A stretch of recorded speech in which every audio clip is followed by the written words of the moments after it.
Do you have the presentation there?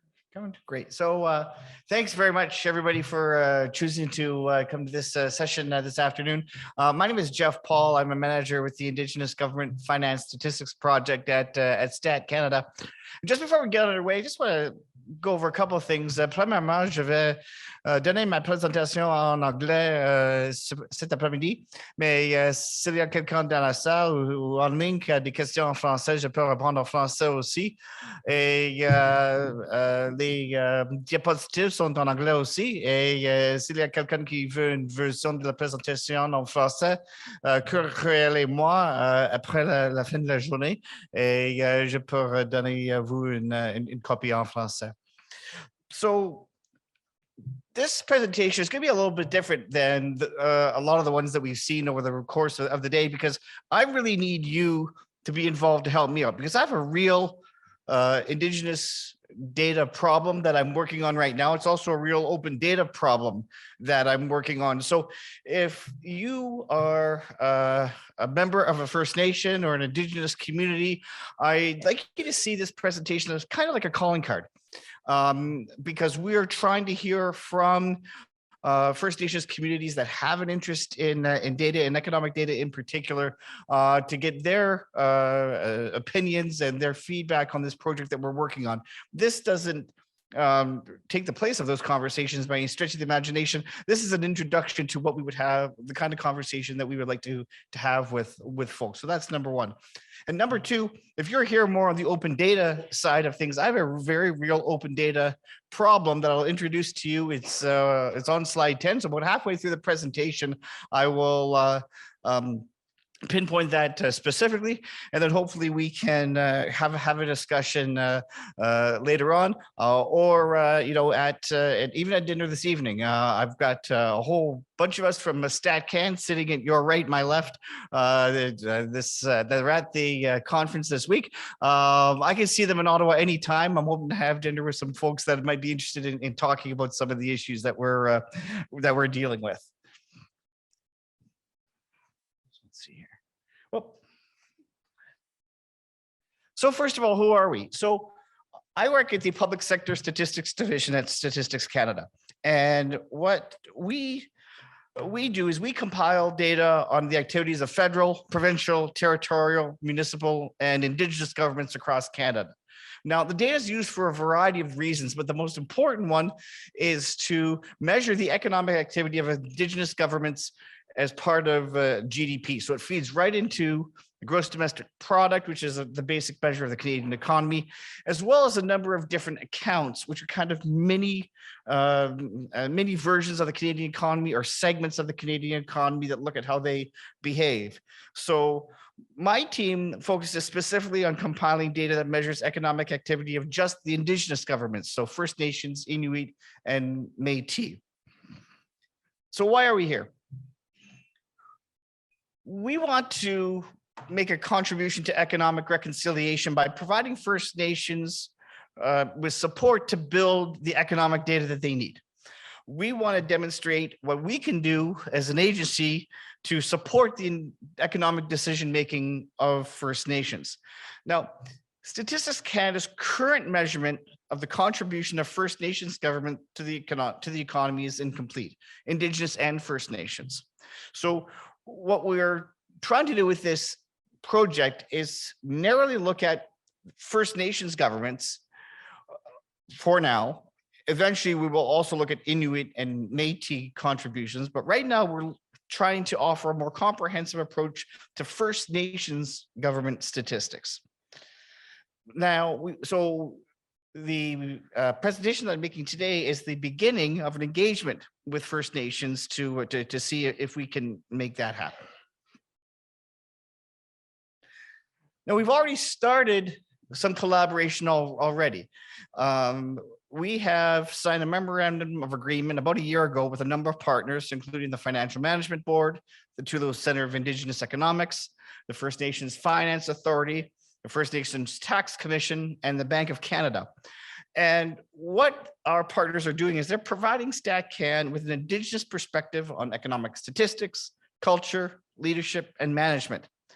These groups are providing us with the opportunity to take part in learning events and partner on research and innovation. The groups are providing feedback to us on the development of the methodology that we are using to build the Indigenous government component of GDP. And we'll talk a little bit about how that works later on in the presentation. And they're also providing us with advice on how to support and meet the needs of First Nations governments, researchers, academia, and policy developers.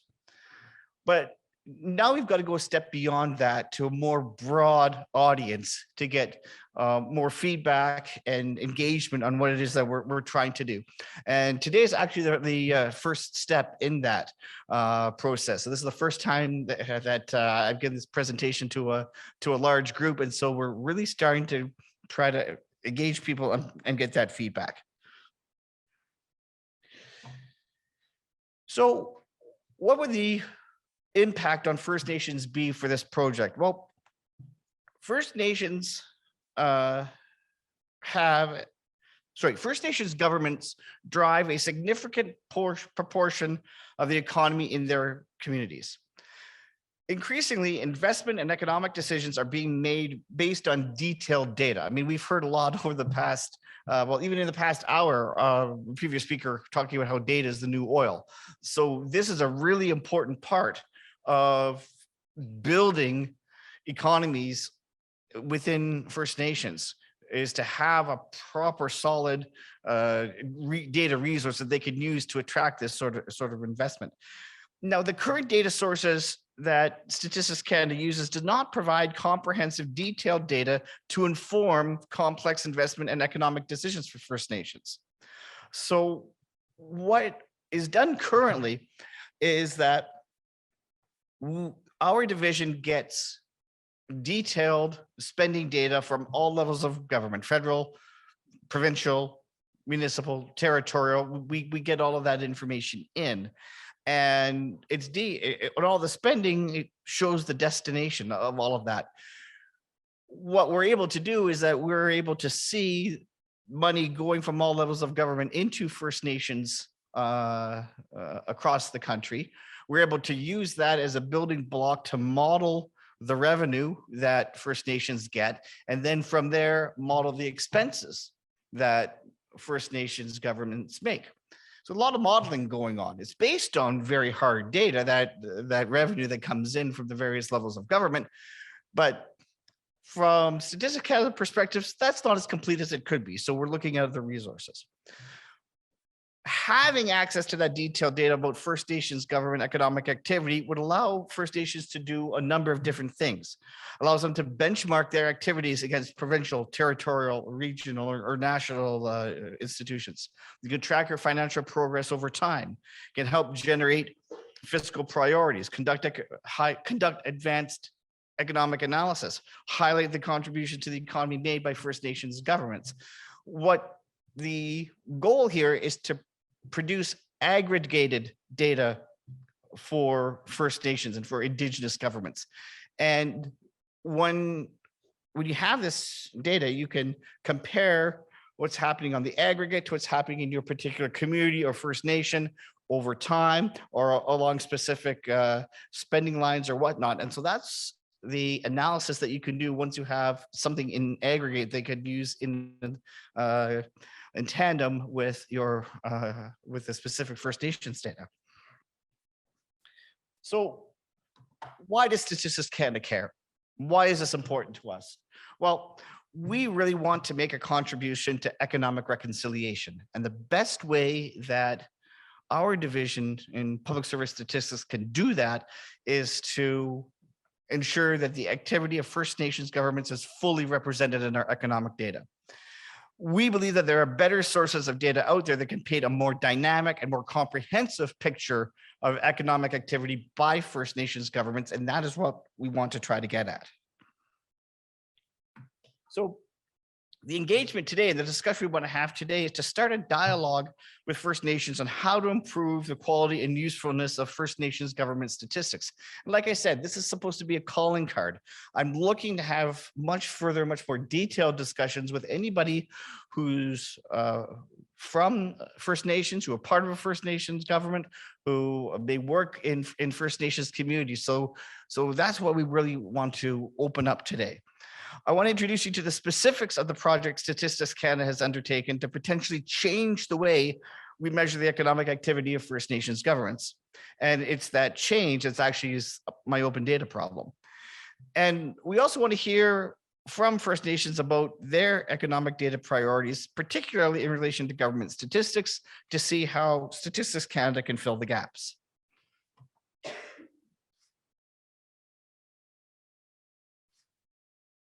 There we go. So let me give you some context. And it's context that I actually give to every new employee that I hire at Statistics Canada. You can think of StatCan as having three broad categories or working in three broad areas. The first is the census. That one is really quite well known. And actually there is some very significant Indigenous data released on the census just recently. That's, say, a third of Statistics Canada.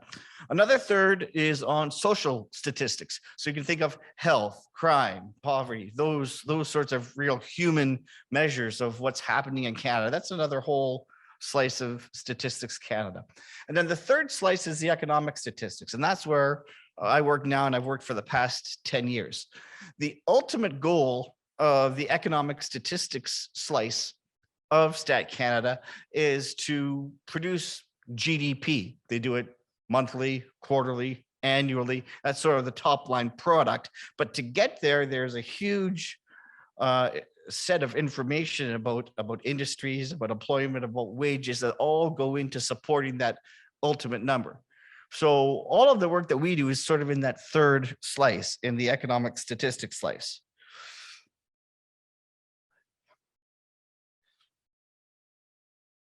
So how do then we create GDP? So what happens is that surveys and administrative data are used as appropriate to bring in data from various sectors of the economy. So we have surveys on resource extraction, manufacturing, wholesale, retail, services, nonprofits. Each of these have either annual or monthly or quarterly programs that bring in whatever the best data source is for all of these areas of the economy and bring it into StatCan to start to compile GDP on even on a monthly basis. Data from federal, provincial, territorial, municipal governments is included as well as from Indigenous governments. So it's in that piece is the sphere that I operate and lead the work there in order to get it eventually into all of Canada's GDP. So that sort of places it into context.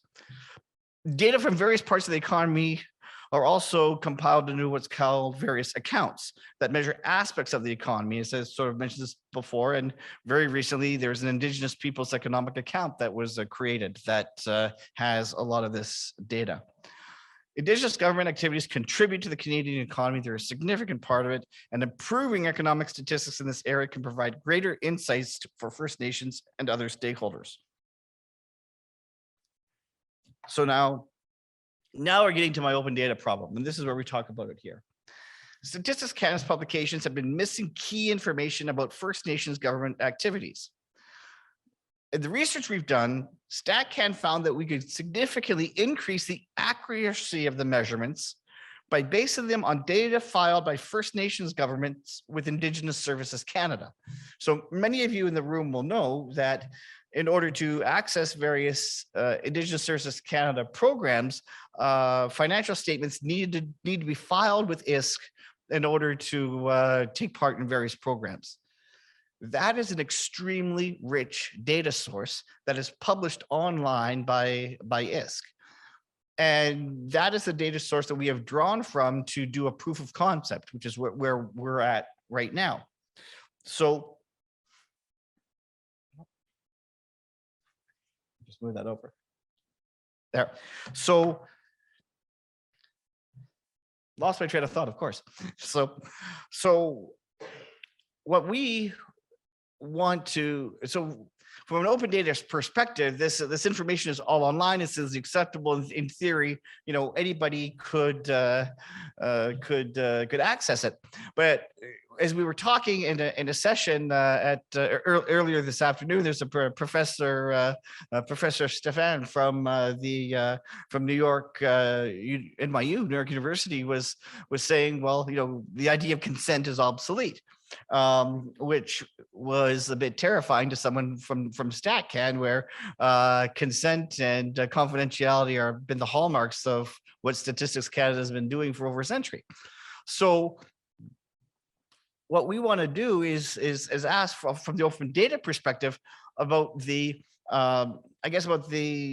appropriateness of taking this data source that is being published for one reason and then bringing it in and compiling it and using it for a different reason. So that's sort of the open data problem that we're wrestling with now, because normally when Statistics Canada sees a data gap and a way to resolve it, we actively attempt to address the gap as quickly as we can, find the best way to fill it, and we'll roll out the products right away. And that's something that we could probably do fairly quickly. But we're taking a very different approach with this project. We're aware that the data published by ISC is not designed to be used by Statistics Canada. It's being designed to use to support Indigenous Services Canada programs. So we believe that in order to use this data resource fully, we need to first engage with First Nations to see if this use of the data is appropriate from their perspective. And that means talking to various band members, to different organizations, with our memorandum of understanding partners, this sort of thing.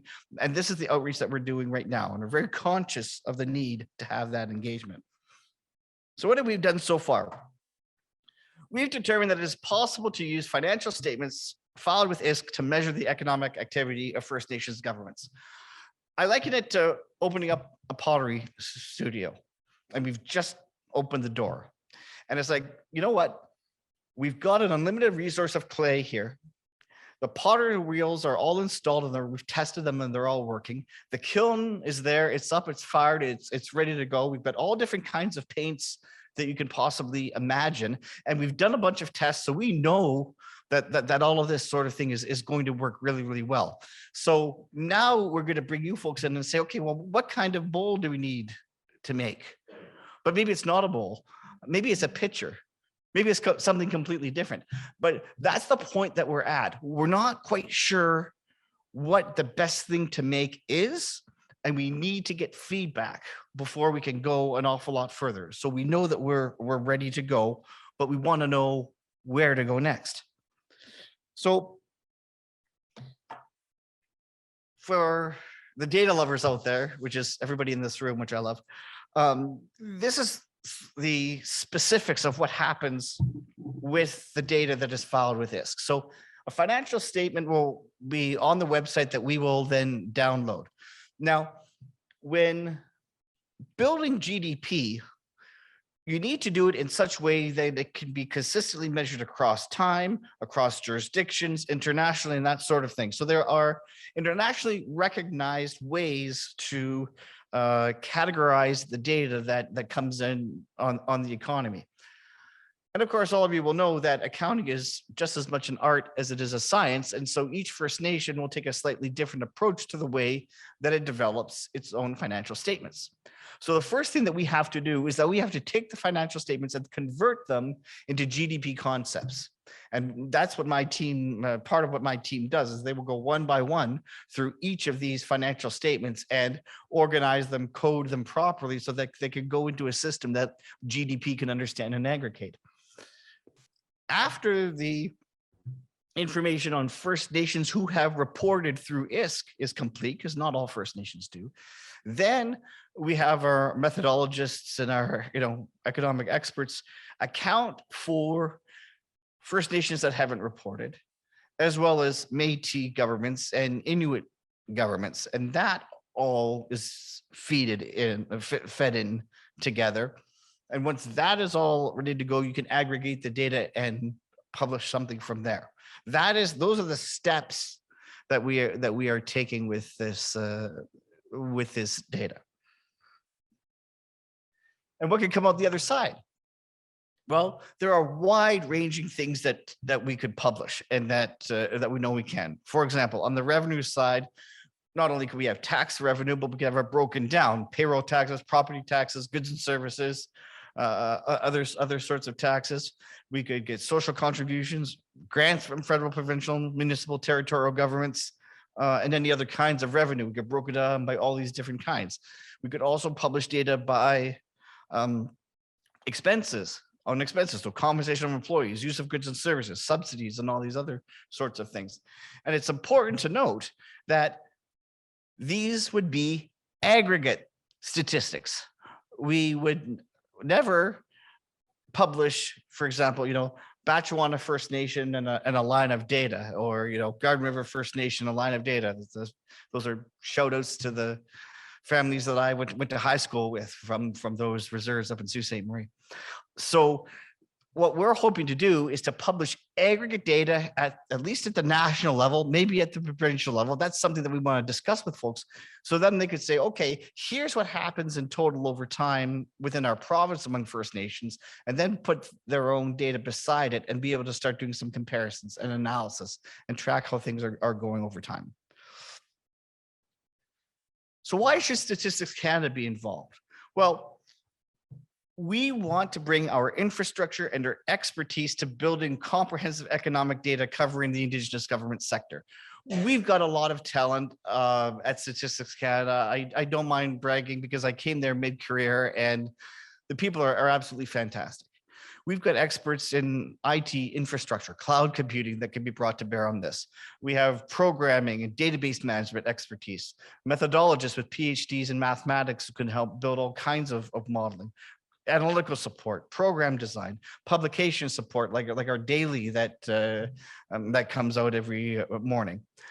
All of which is completely protected, all of which completely protects the confidentiality of the data because of the Statistics Act.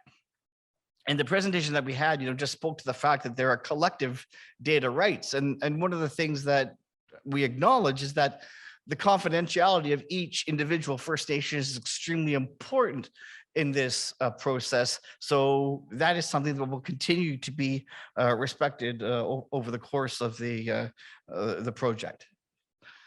So we have some questions. What we want to know from First Nations is what data is important to you.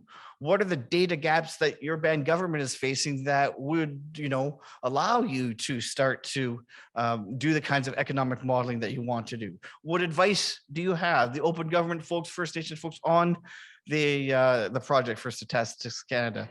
How should we publish the data? Are there ways to encourage more First Nations to take part in filing their data with ISK, and other people out there who want to help out? These are all sort of questions that we want to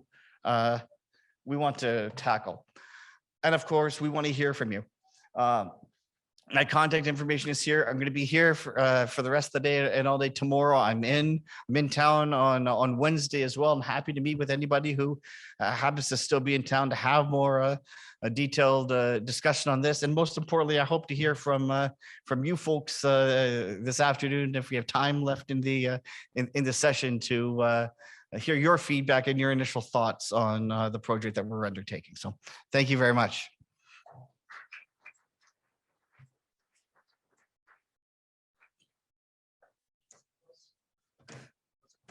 Chat. Okay. There's a question in the chat about bartering and barter in GDP and how that's would be accounted for. Yeah. So the short answer is that it really isn't accounted for in the GDP measurement. We really need to have that kind of hard dollars to be sort of the underlying baseline of what it is that we work on. So at this point, it's not something that's regularly included. Are there any other questions either online or in the room? All good here. All right. Oh, I see somebody. So I just wanted to give. wanted to give others a chance first. So it sounds like a really interesting project that you're engaged in, and so it seems that the sort of input data that you're mostly focused on now is the sort of financial statements of the ISC. Is there a sort of desire to go beyond that? I think that what we see a lot when sort of working with sort of indigenous knowledge systems, mixing with ones that are of sort of, settler colonial governments or more sort of Western scientific regimes, is that a lot kind of goes uncounted and missed. And so is there a desire to say, looking at the economic value of conservation efforts on land that's being kind of conserved by indigenous governments and things that are maybe outside of the typical remit of StatsCan? I think it's a situation where we want to walk before we can run when it comes to the Indigenous government component of GDP here.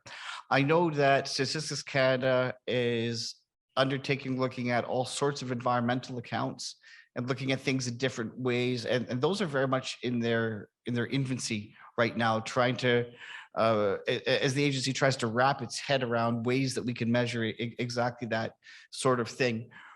We still have a very significant data gap on sort of the baseline economic understanding of what happens in First Nations governments, and we want to get up to that sort of platform first. But your point is extremely well made, because it's something that is critical, I think, for us to be able to do in the long run. And from a sort of national Canadian capacity, I think that there's been some work that's been started on that, but we're not quite there yet to be able to get it down to the Indigenous government level, I don't think.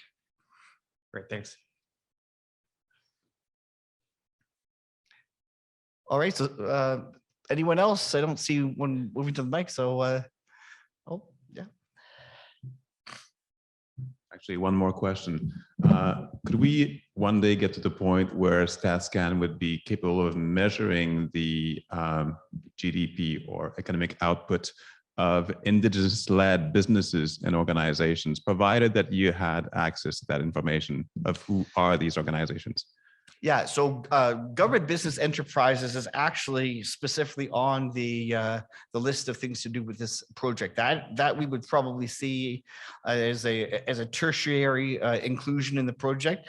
Whether we can tackle that before or after we handle the Inuit and the Métis components of it is something that we're actively discussing right now.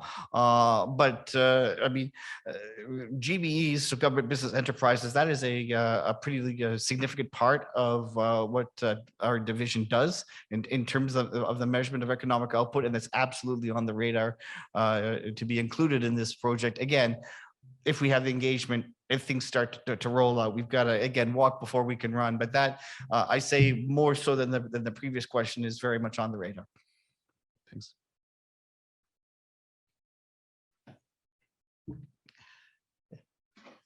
Hi there. This might be a bit of a naive question, but I'm going to go for it anyway.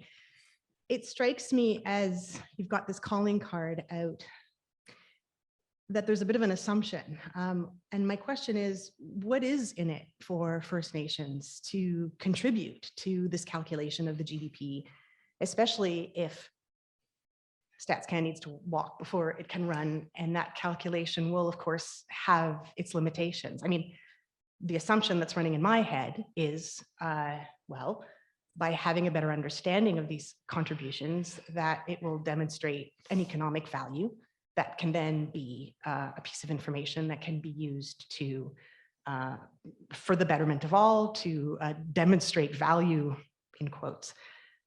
But it seems to me, as a non-Indigenous person, that is an assumption. And so, I don't know, I just needed to zoom out a little bit to get into the sort of the underpinning philosophy of this idea of continuing along the trajectory of having First Nations in particular, and Indigenous people in general, contributing to, a Western national organization, of course. And that question of, so what is in it for them? Oh, absolutely. And from my perspective, this is about investment and economic opportunities. Increasingly, before you get investment into your community, you need to have hard data and a significant understanding about what money is going to be used for, what investment is going to be used for, what the economic outcomes are going to be for a whole range of things before you can get that investment. That, I think, is the value proposition to First Nations, is to the extent that we have First Nations take part in this project, we can have a much richer and much more complete measure of what's going on economically. And that can be brought to the investment community, the banking community, for investments, loans, partnerships, and whatnot. And I think that using this data as that kind of tool is exactly what we want First Nations to be able to do in the long run. And that's where I think it supports economic reconciliation. Right. Thank you so very much, everyone. I appreciate your time today. As I said, I will be around and happy to discuss more. So thank you.